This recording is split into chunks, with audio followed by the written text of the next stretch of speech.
Nagbabalik ang PTV Sports. Kasama natin sina Jimmy Velasquez, CEO, and John Cardel, ang Commissioner ng V-Cup Basketball League. Good morning, gentlemen, and welcome sa PTV Sports. So, ako na. Coach and Sir Jimmy, ano po ba ang V-Cup Basketball? V-Cup kasi we started for like pre-season this year. We started for like 40 years old and above. So yun yung ginawa naming liga na para siyang open league. Meron kaming 3X Pro and then the rest para siyang local. So para magkaroon din sila ng yung chance na makapaglaro pa rin kahit medyo getting older na. So yung mga players na before hindi nakapag-PBA, NPBL or whatever or anything na hindi nakapag school hindi naglaro ng college level. So ngayon, mas nasu-showcase nila yung talent nila. So Sir Jimmy, basically this is open to all. Yeah. 40 and above. Yes, 40 and above. Bakit po, what is the concept behind this? I mean, why pursue this age group? Of course, siyempre, after the young careers, playing professional like PBA and then PBL. Not only PBA, PBL in colleges, yung mga hindi nakapaglaro doon, ito yung chance sila para makita sila. Kasi I saw it yung mga pre-season games. Talagang quality yung laro nila. Of course, Ron Tubig is playing, and Wilson's playing, Gaco's playing. Kalaban mo sila, very competitive talaga. Tsaka yung mga hindi kilala na player, nakita ko maglaro, they play like a professional basketball. Kasi they age of 40. Di ba? Nakikita nila yung mga talent na hindi nila nakikita nung kabataan. Tapos makikita dito. And some idols na ina-idols nila na tapos na yung career sa young career nila, makikita pa rin nila naglalaro. Ito ang John Del, siyempre bakit nga above 40 years old po yung mga players na maglalaro po for this league. Gano'ng kalaking bagay naman po ito for, of course, kayo po ay former player din po and former coach. So gano'ng kalaking bagay po ito para sa mga older players to be given po yung mga spotlight po again sa isa pong prestigious league. Well, siyempre, getting in the 40 years old, parang pag sinabi, nung wala pa tong V-Cup na stop basketball na ako, wala tayong exercise, ganito, gano'n. But now, di ba, after the young careers, may 40 years, kailangan makondisyon pa rin ako. Saka nandun siya sa high level yes, competition. nandun pa rin. Hindi pa rin nawawala ang talent kasi ng mga players. Actually, going to the 40 years old, mas talented sila. Kasi their mind is set na for the, how to play basketball, beautiful basketball. Dito sa Bika, mapapanood sila. Mapapanood. Yung mga nanonood dito, so yung mga interesado na pumasok dito sa Bika, very open naman kami na magkaroon sila ng team, na pwedeng mag-join dito. Open kami. And I think this is very encouraging, especially yung mga basketball players sa feeling nila tapos yung career nila. And then looking forward sila dito sa V-Cup Basketball. Ano pa po ba yung, like for this season, ilang teams po ang inaasahan natin? For now, yung mga tentative teams, siguro mga 10 to 12 na yung teams na pumapasok. So before kasi yung pre-season, we only have 6 teams. So for now, parang 10 to 12, actually may mga iba pang humahabol na teams na gustong sumali. Parang mas maraming gustong sumali dito. Actually kasi yung mas malaki yung market ng 40 up compared dun sa yung mga open league, mga pro, mga mas bata. So sa sobrang dami ng liga parang masyado na rin oversaturated kumbaga. Sa 40s, parang tayo lang yung meron mas maayos na liga for now, na ongoing. Commissioner, now na dating coach, Terra Firma. May makikita po ba tayo dito mga basketball players? Madami. Sikat. Madaming Can you name siguro. drop? Para mas lalong ma-engage dapat abangan dito sa well, siyempre, si James Top nga, 14 na pwede na rin dito yun. Pwede. Si Mayor Sam Zamora, di ba? Kasi nasa lista yung mga yan, mahilig sa basketball. They have their own team doon sa San Juan, pwede sila mag-join dito. Animal Lasal. Animal Lasal.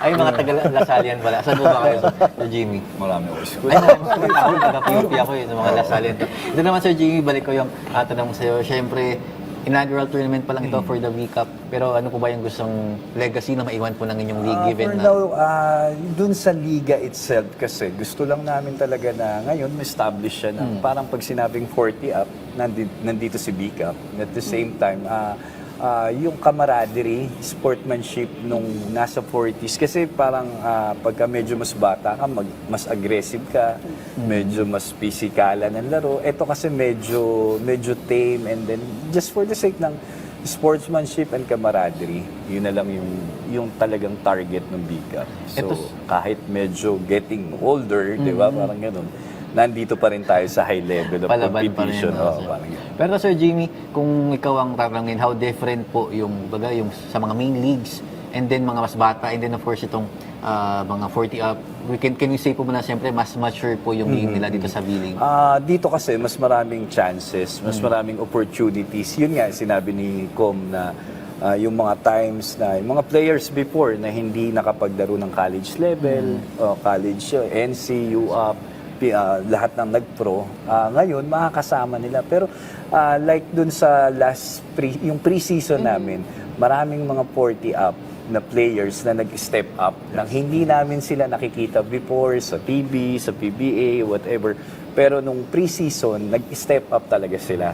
Yun yung nade-develop. And at the same time, maraming papunta ng 40s. Halos lahat naman tayo aabot ng 40. Sana, di ba? Lahat ng Yung iba nga nagmamadali. Gusto Oo, yung iba. Ayun. Yung iba, Hindi marami akong kilala. Talaga ba? Ako din, di pa. Hanggang 40 lang ba? Pwede ba 39? May mga ganon. May mga nagmamadali talaga na 38, 39. Gusto nila mag-40 na kasi makakalaro sila. And Partner, this is such a good platform for this age bracket at talagang ipakita yung kanilang galing at talento sa basketball. That they still have it. Pero hanggang saan po ang maximum age yung iatanggap po ng B-Cup? Mga 50s? Yes. Hanggat kaya nila yan. Hanggat kaya nila. Like ako, I'm playing in 50 above. No, international. meron pa Si Boss Sanchit Kao, naglaro kami sa China, sa Guangzhou. Now, they're in Malaysia, 50 above. So, May ganun talaga siya. So, eto, kaya medyo mas competitive pa rin. Yes, yung 40s. malakas pa yung mga 40. Actually, di ba, NBA, 45. may LeBron James na Alam 40, di niyo, ba?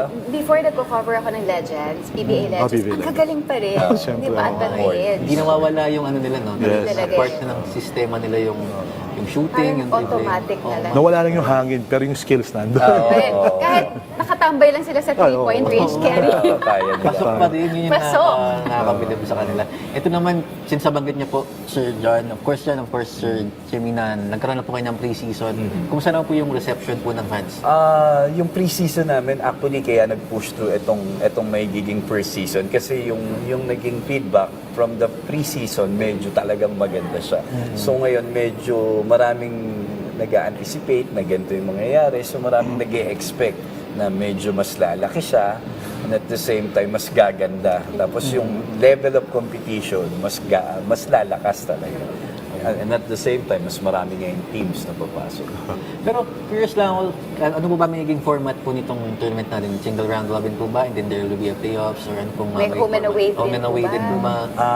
For now, yung last namin kasi pre-season, nasa Makati venue kami. Actually, Taguig na siya ngayon. So, dun lang siya. Yung 6 teams namin nun, round robin lang. So, etong siguro, most probably, etong pag naging 10 to 12 or depende kung madagdagan, baka mas maganda mag-single round talaga kami para mas maraming games at the same time mas okay. Ito kay Coach John, no? Inikot niya na lahat, naging basketball player, both high school, college coach, PBA and college din. Ngayon naman, bagong role ito as a commissioner. What can you bring sa table and what can we expect? Well, same thing kasi this is basketball. Siyempre, yung pinanggaling ko is basketball. No? With the help of Boss Jimmy Velasquez and Coach Chris, no? Na kaya namin patakbuhin and matututo ko sa kanila as a commissioner. Kasi first time ko maging commissioner, alam ko mabigat to, pero with them, siguro kakayanin ko to. Coach, I'm sure you're pretty excited. I'm This is a excited. new hat. Yes, of course. Ito, last na lang sa atin. Of course, si Mate Meg. Invite po, of course, ang ating mga basketball fans for sure. Interesting po itong mga 40 years old na naglalaro. Yung mga legends na po ito sa laro ng basketball. So please invite po ang ating mga basketball fans to come and watch yung mga games po. Sa lahat po ng mga kaibigan ko, yan, sa Bulacan, sa Aldeponso, Mandaluyong, sa Pasig, yung mga kaibigan ko, pwede kayong magtayo ng team, no, para maglaro dito sa liga namin. And of course, masisiyahan kayo. At saka dito, very exciting. No? Ang mga kalaban nyo rito, mga ex-pro. Now, ang iba naman, yung mga hindi pa nakikilala, pero makita nyo quality yung laro nila. Kaya abangan nyo to sa June 21. Ikaw naman, Sir Jimmy. Sa lahat actually maraming i-inquire na rin sa liga. So yung mga teams pa na mga teams na gustong sumali, pwede man kayo mag-inquire. Tapos Makati, actually mga teams ngayon, Makati, Mandaluyong. Actually halos NCR teams kasi sila. Open naman kami kahit yung mga nasa outer ng NCR. Open tayo. Yan, naabangan natin yan. Of course, ang V-Cup na this coming, kailan mo siya mag-start, sir? Supposedly itong June 20. Lapit, no? Malapit. Abangan yan, tayo natin puntahan yan. Exciting. Abangan yan. At again, thank you so much po. Thank you. Bob Jandel, Thank of you course, po. Thank you sa inyo. Thank you. Thank you po. Thank you. Julie.